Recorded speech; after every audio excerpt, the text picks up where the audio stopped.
James Ernest, Gruel and Truth Radio Network, here with documentary author Stuart Warren Dansby. So tell us about your new movie. So the movie is called Taking the Fight, and what it is, it's an inspirational documentary, and it's my journey as a fighter who started training in my middle age, about 46, and took my first fight at 56. And I'm fighting guys 30 years younger than me. And with that, I have an awful lot of physical challenges, as most folks do in their mid to late 50s. And what the film is really about is how you can achieve whatever you want to achieve in life. And most of us have things in our head that hold us back from what our dreams are and what we truly want to accomplish. And what this is about is not just doing it, but how to do it. And it's really about a mental attitude and very much about the team that you put around you. So what got you started training? I started training at the age of 46 into kickboxing, and then kind of moved over into what's called Muay Thai. And Muay Thai is kickboxing with elbows and knees, the predominant striking skill that's used in MMA.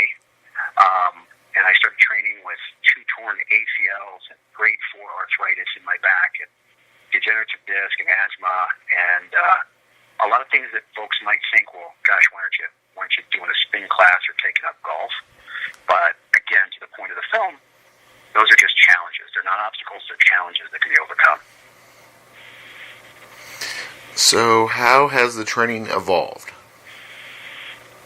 That's an interesting question, because when I got into it, it was something candidly I was horrible at. I remember I felt like Frankenstein. I got into it, I always lifted weights and done cardio and thought, I'm still pretty athletic, I can do whatever I want. And I got into it.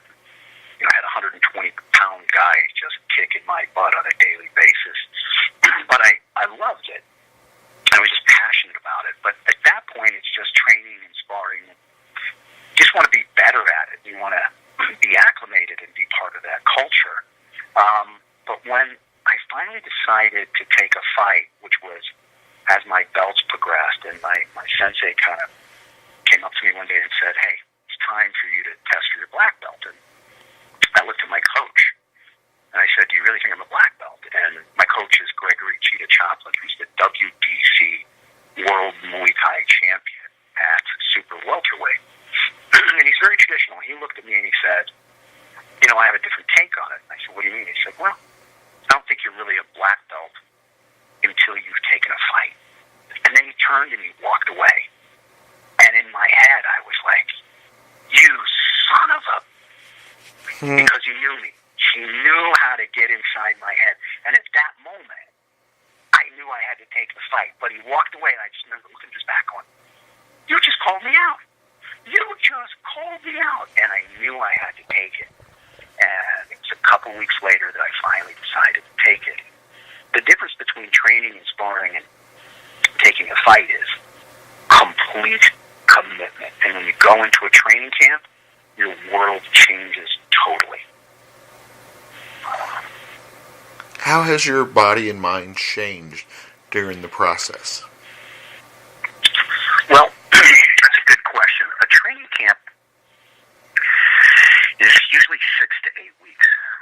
And everything in your life switches. Everything becomes about the training camp. The way you eat, what you do socially, because you're not going out for drinks, you're not partying, how much rest you get, and in your entire life, and in my case, my family is committed to this, because everything I do with my wife and my son, everything's about the training camp. And you're training 6 days a week, and within that, I'm doing about 3 days of that is 2-a-days. So everything switches, and everything becomes more serious, but you've got to balance that. Because the whole purpose of this, and the whole dichotomy of fighting is, you've got to have fun at it. When you're having fun, you're relaxed, you're confident, you're comfortable, and you can think clearly. If you're fighting angry, or if you're too tense, you're going to lose your energy, you're not going to think clearly, and you're going to make mistakes. But what happens is it becomes an obsession and an energy that takes over your entire body and your entire opponent and that fight and what's going to come next. All you can think about is your next training session or your last training session and how well you did or how well you didn't do. And there comes a point, even emotionally, because you're so committed, where the training starts to wear you down and break you down. And that's the hardest part, is both getting through that aspect of the training and how it can just emotionally crush you because you're pushing yourself every day. And you're literally getting your ass kicked. And I'm going against guys that are pro MMA fighters, pro Muay Thai fighters, guys that are all 30 years younger than me. And these are my teammates. And they're not going to let me slack. They're literally kicking my ass with love and beating the hell out of me and looking at me as I'm backing up going, don't you back up. Get back over here and kick me. Get back over here and fight. Get back over here and punch me. So it just becomes this obsession that takes over your entire life, and you're trying to constantly visualize the success of winning through all of this adversity. Does that make sense? Oh, definitely. So is that what originally motivated you, and how has that motivation changed? You know, James, when I look back, when I got into this, people said to me, yeah, you don't really want to fight because it's gonna take over your whole life. You're a little too old to fight. It's such an obsession. It takes so much commitment. And I kind of went along with that. My first coach was like, hey, we can bounce from gym to gym and we'll spar and we'll test ourselves that way.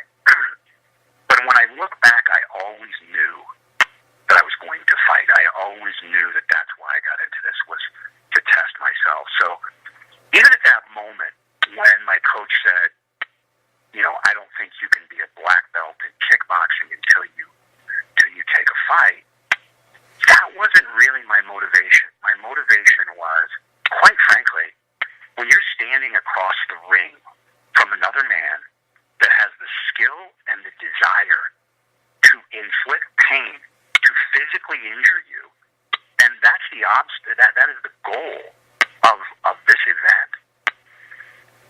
It is an absolutely frightening experience. So one of the things I knew, I preach living my life out of my comfort zone, and I believe that that's the only way as human beings that we can achieve, and that comfort zone keeps us constantly growing.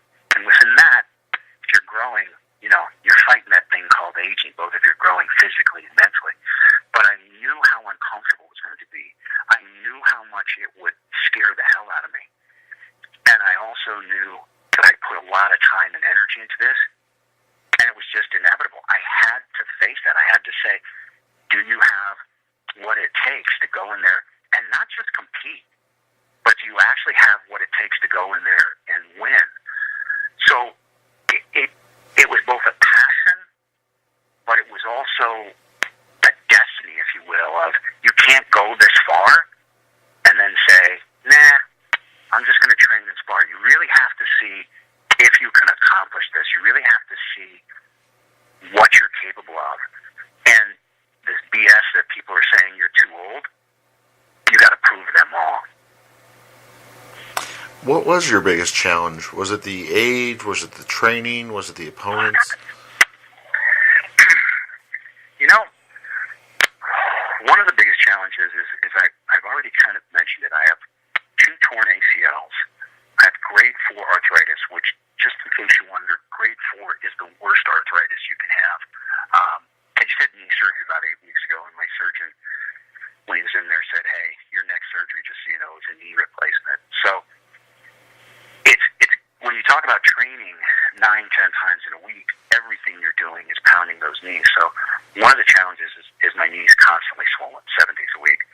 And the other challenges with that is, you know, if you've ever had a knee injury, it limits some of what you can do. So my coach is working around what I can do and what I can't do with those knees, right?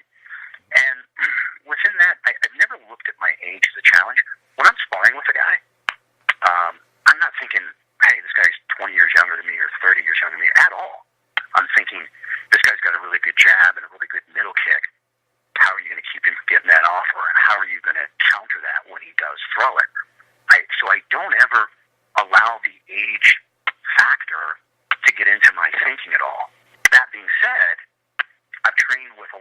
guys and we'll be training with my coach, and my coach is teaching me a new technique or us a new technique, I'll watch their body adapt to it much faster and much easier than mine will.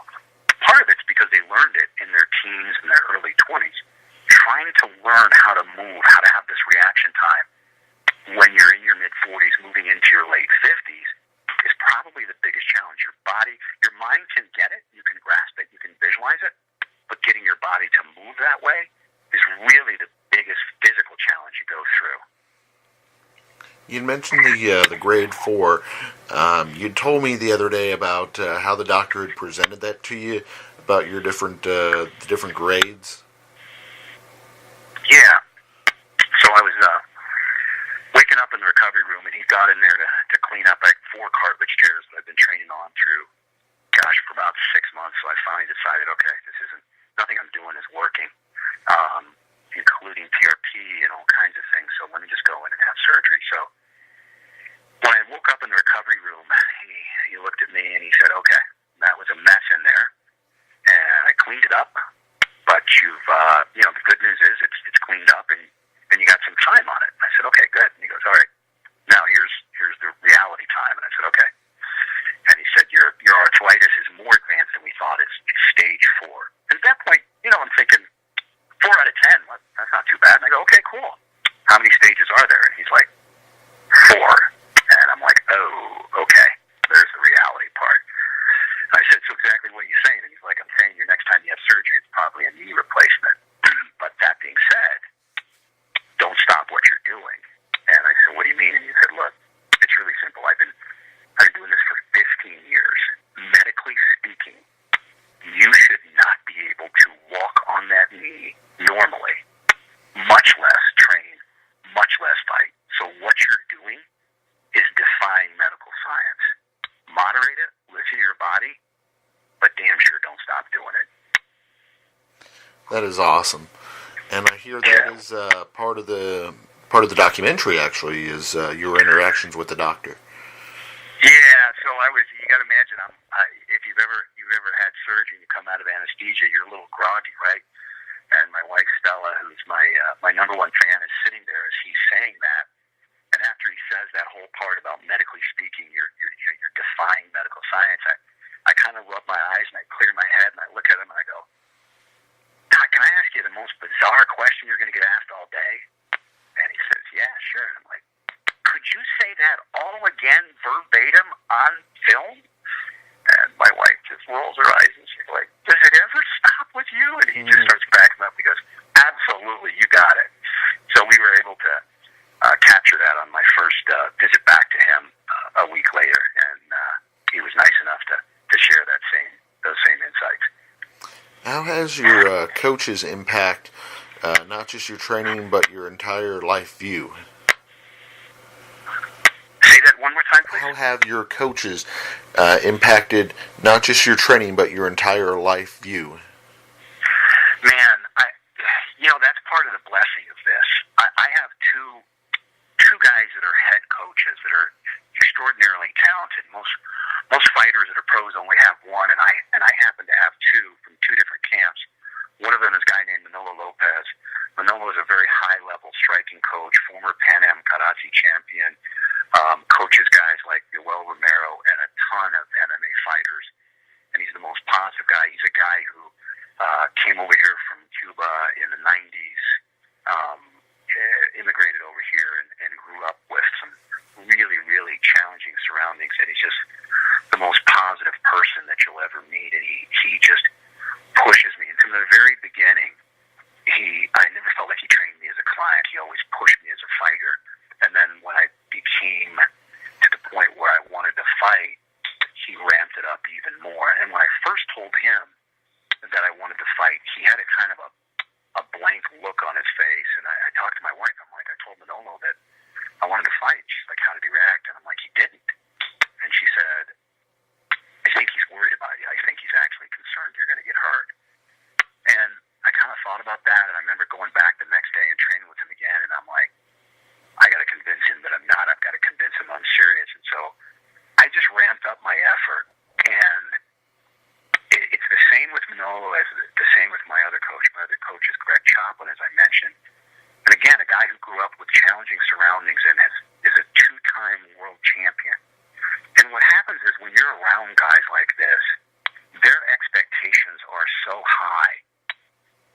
one day after sparring class, Greg says, okay, when you're all done sparring, it's a 90-minute of sparring, 90 minutes getting punched and kicked in the face. It's 8 o'clock at night. I've done a workout previously that morning. I'm exhausted. I'm probably on workout number 7 or 8 from the week. And he goes, okay, you lead the class in abs. Finish the class doing a whole bunch of abs, right? And I looked at him and I'm like, dude, I just did 400 abs this morning. I can't. He's like, just do it. And so I did it, and I wasn't that great at it, right? I was just kind of half-assing it. And he pulls me aside afterwards, and he looks at me and he goes, listen to me. I expect you to do 400 abs and to come back and do more today, and nobody knows about it. Because that's how a champion functions. People that make excuses, people that say, well, I did, those people aren't champions. I expect from you to function like a champion. And the amount of love they put into me, and the amount of care, candidly, I'm an amateur 59-year-old fighter. I shouldn't get that. But what I learned from this is if you put the right people around you, the people that have the skill, the education, the resources, and they're genuinely passionate people, and you give them more than they ever thought they were going to give, there's a reciprocal expectation of energy that comes back stronger and stronger and stronger, and you all elevate and rise from that.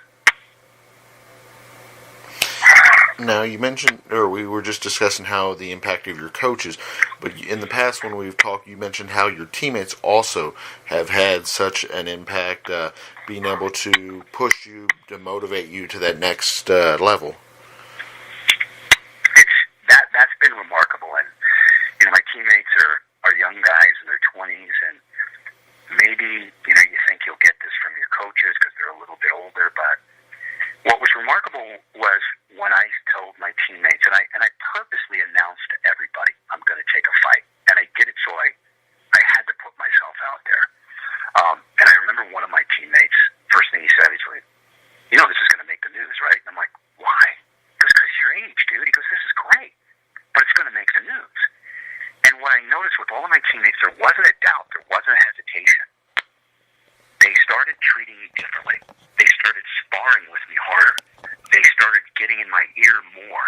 If they saw me training, hitting pads, hitting mitts, and they saw me acting like I was tired, breathing heavy, they'd be shouting at me, come on, man, pick it up, pick it up, pick it up. And when I started sparring with them, they went harder. They weren't holding anything back. It wasn't like, okay, here's this older guy, let's spar with him. They started treating me like a teammate and pushing me to higher levels. And by the same token, pulling me aside and saying, here's what you did wrong, here's what you did right, here's why you're going to win. And they just cocooned me with both energy, love, and accountability, where I had two choices, right? Which was be average or raise myself up. And then people started coming up to me in my training camp and saying, you're inspiring me. And I'm like, what are you talking about? I'm just trying to knock a dude out and not get knocked out. I'm not here to inspire anybody. And I had fighters telling me I'm coming out of retirement for you. So it again, like my coaches, it was just a remarkable journey. And that's so much of what the film is about. How many matches did you end up participating in? I did two my very first time. I fought in the tournament, and that was my very first fight. And it's interesting because right before I stepped out, I looked over my shoulder, and I had all these fighters that came to support me, and all these people that came to support me. And a couple days before my fight, my wife came up to me, Stella, and she looked at me and she said, baby, can I be in your corner for the fight? And, if you've been married a while, you'll realize that there's really great wisdom in times at holding your tongue and not speaking your mind. My instant thought was, what are you possibly going to say? I got Manolo and Craig in my corner. What would you possibly say as my corner man? I didn't say anything, though. I kept my mouth shut. I turned and I looked at her, and she obviously read my face, and she said, I'm not going to give you advice. I just want to be there to support you. I just want to be there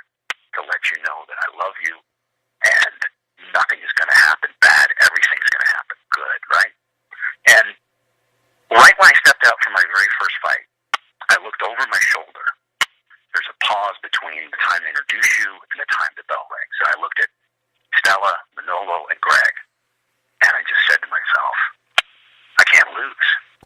I absolutely am going to win because all three of those people have the heart and the love of champions.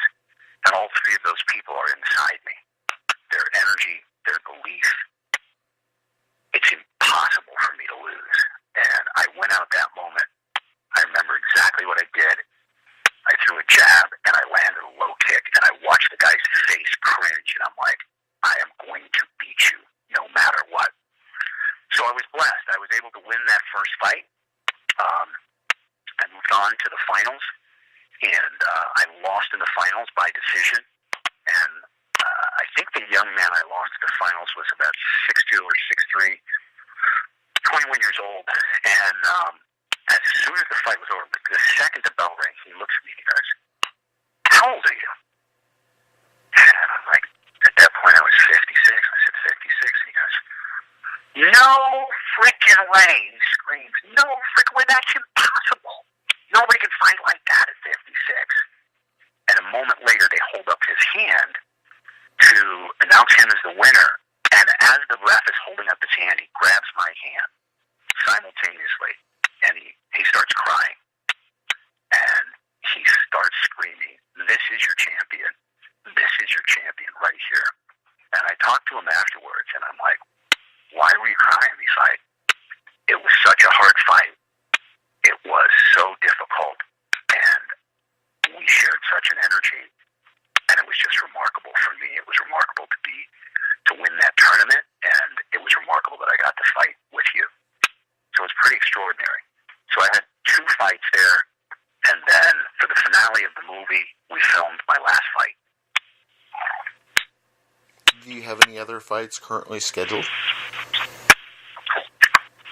I should have one coming up, most likely mid to late summer.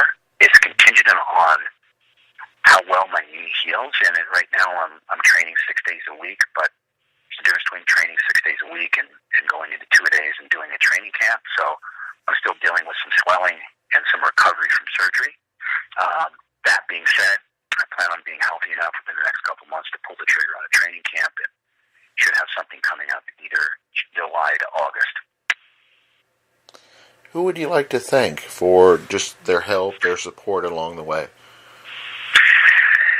It's a really good question, James. You know, as I was coming off my second fight, and I lost that fight in the finals in that tournament, but it was over, and people started coming out of the audience, and complete strangers, grown men, and they were holding me, and they were hugging me, and fighters were coming up to me, and what they were saying was remarkable, absolutely remarkable. And a good friend of mine, Jose Caceres, who is a current fight time welterweight MMA champion, and he was there the whole time, and he'd had this white kind of scarf-looking thing around his neck, and his brother fights in the UFC, and he finally took it off. He goes, I'm going to give this to you. And I said, what is it? He said, it's a Japanese headband. It's a warrior's headband. My brother gave it to me when he went into the UFC as a token of my ability to fight and to make it at a higher level. And he said, I'm giving it to you right now. And I'd always looked up to Jose, and I still do. And I looked at him in his eyes, and I'm like, does this mean I can call myself a fighter now? And he just starts laughing, and he goes, dude, you've always been a fighter. And it was a remarkable moment. And I remember at that moment thinking, God blessed me with this extraordinary journey that I truly shouldn't have. So I've got to do something about that. I've got to pay this forward in a way to show folks that you can achieve anything you want if you believe in it hard enough, if you're committed to it enough, and if you put the right people around you.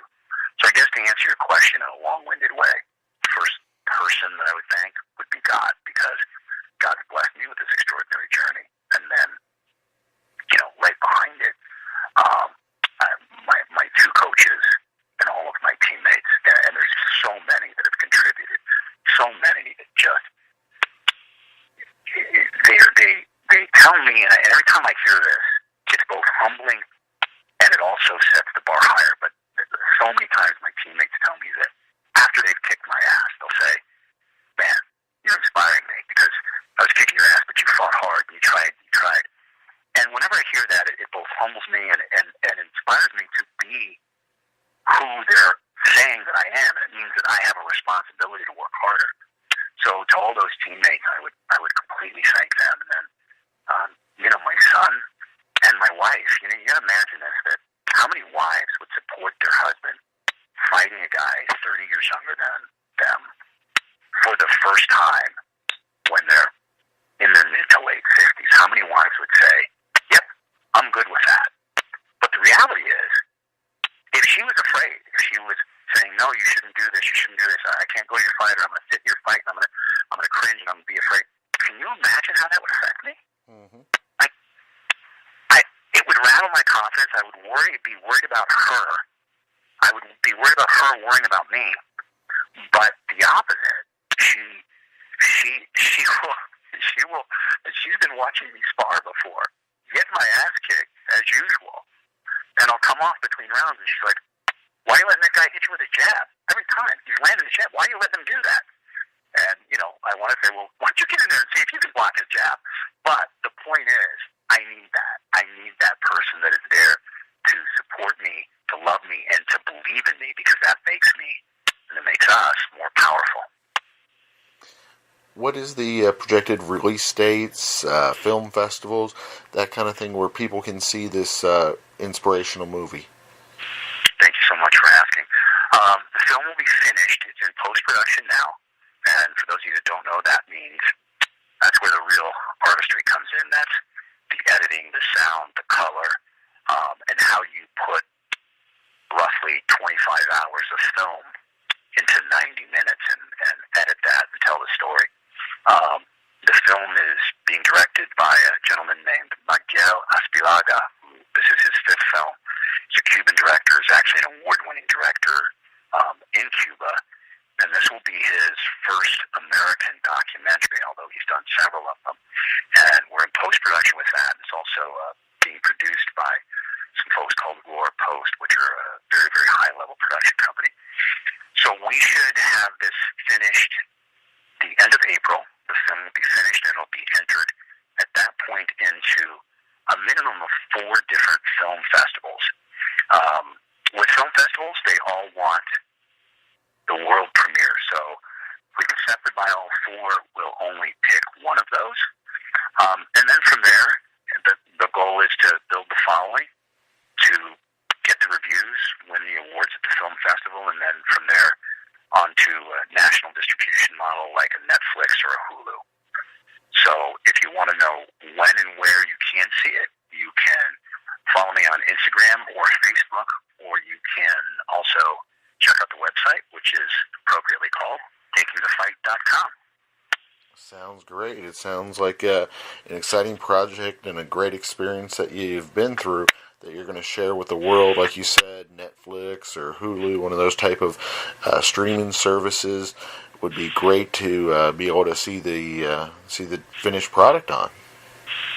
Yeah, we're super excited. It's been 13 years of training and 2 years of filming. And the fascinating thing about filming a documentary, my wife and I had done our own television show a few years back, and it's a TV show. You can script it, right?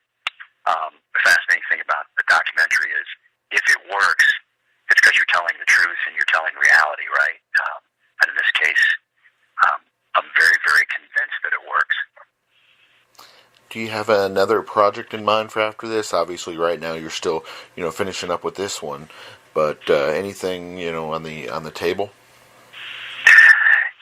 It's really interesting because, again, my wife and I had written, produced, and created our own television show a few years back that we got into national syndication. So I kind of fell in love with that whole process, both writing and being in front of the camera. And as this one wraps up, I'm already working on some things for another documentary, but that idea isn't fully baked yet, but certainly I'm not planning on stopping at this one. And the other thing is, this is an exceptional journey, again, that I'm blessed to be a part of. So where else this leads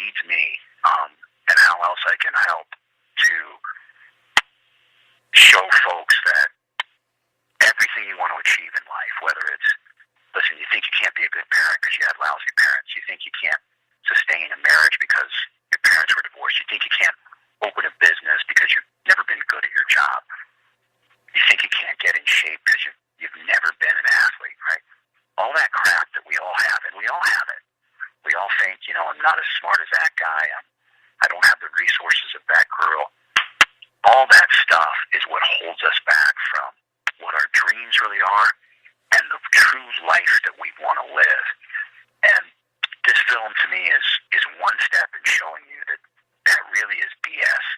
And if you get that crap out of your head and then you start reprogramming your thinking to how do I accomplish my goals, and no matter how crazy your goals are, no matter how many people might laugh at them, believe in them and then commit to them. To me, I've got a lot more of showing people how to do that and helping them. And if you can, when we set out to do this project, I said if I can help one person achieve what they want to in life by watching this film, that's a success. So I think there's a lot more to come going down that road. And whether that's speaking engagements or it's more of this film or more of a different film, I'm not sure yet. But there'll be a lot more coming for sure. Because, again, I'm blessed to be going down a really exceptional path of trying to help people. Thank you, Stuart. We'd like to thank our guest today, Stuart Warren Dansby, for coming on the show, discussing his upcoming documentary with us, and taking the fight, and just spreading the good word out there, like you said, inspiring people to change and to be able to achieve their goals. Thanks, James. Appreciate the time very much and the opportunity. It was awesome.